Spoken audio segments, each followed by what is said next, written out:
Hey, what's up guys? So in this video we will see how to set aeroplane mode automatically on any Vivo phone.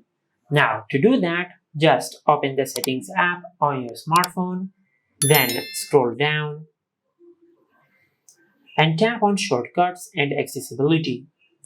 From here, just scroll down and tap on task timer.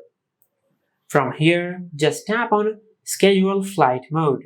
Now just tap on activation time. Now from here, just set a time to activate aeroplane mode.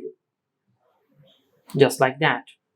And once you set the activation time, just tap on OK. Now just tap on deactivation time. Now just set a time to deactivate aeroplane mode. Just like that.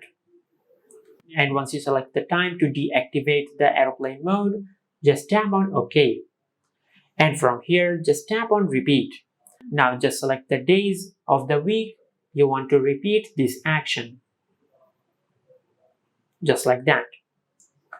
And once you have selected the days of the week you want to repeat this action, just tap on OK.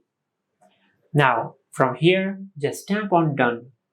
Now as you can see, this is how you can set aeroplane mode automatically on any Vivo phone. If you found this video helpful, please like the video and subscribe to our channel and hit the bell icon to get notified when we upload a new video.